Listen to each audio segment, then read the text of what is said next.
Arizona, our laws, we have a law that prohibits other discriminatory abortion bans based on sex and race.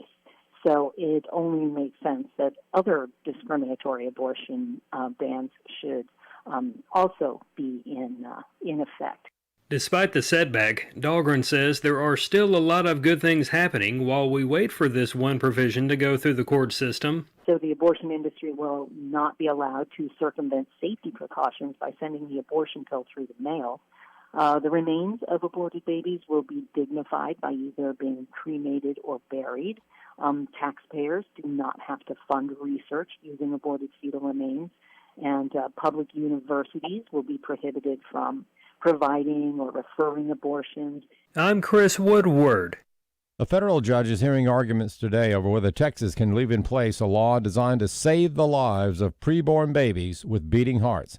A lawsuit filed by the Biden administration seeks to land the first legal blow against the Texas law, which thus far has withstood an early wave of challenges, including the U.S. Supreme Court allowing it to remain in force.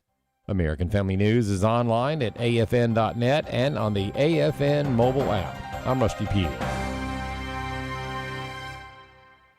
A picture is worth 1,000 words. For President Biden, those come as false accusations against our Border Patrol agents, even threatening to make them pay. Pay for what? Faithfully doing their jobs to protect our border from illegal entry? Working hard to clean up a problem caused by President Biden? Come on, man. His accusations have been proven false, but the liberal media and elected Democrats keep spreading lies. Urge the president to apologize to the Border Patrol and to know the facts before speaking. Go to afa.net. You know, as Christians, we have to understand and be real with where we are. That's what we have to see first, individually. And where our mindset is and what we desire. Airing the Addisons. I think what God is really calling us back to, it's those individual personal revivals in our own lives where we're like, oh Lord, what have we done? We have minimized you. Promoting truth, wisdom, and empowerment. As the church, man, we should be on the forefront of making disciples, of indoctrination and godly things. If we don't train our kids, they will not be able to stand. Airing the Addisons.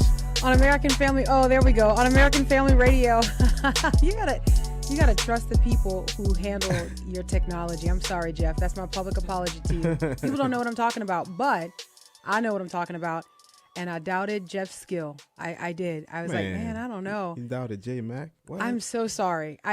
I'm sorry, J Mac. Come on, man. My humble public apology. That's the only way to do better, is just to be publicly shamed. Come on, man. Just to do better in that way. So anyways, he's the best. And there we go.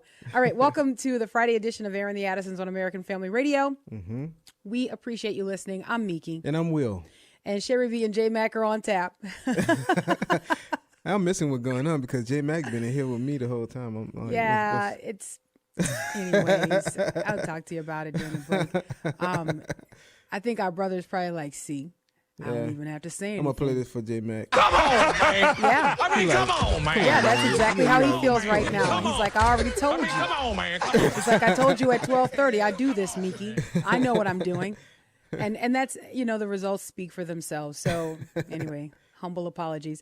All right, it's Friday, yes. And we usually do a lighter show. We open the phone lines up and get some more of your calls, and we want to do that today, but we also have some content that we want to get out there.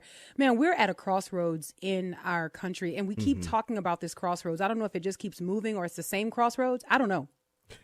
But nevertheless, we find ourselves here, and we find ourselves here frequently. We really examine the intersection of faith and policy, yes, but also faith and just living in the culture, what it means to live faithfully, right?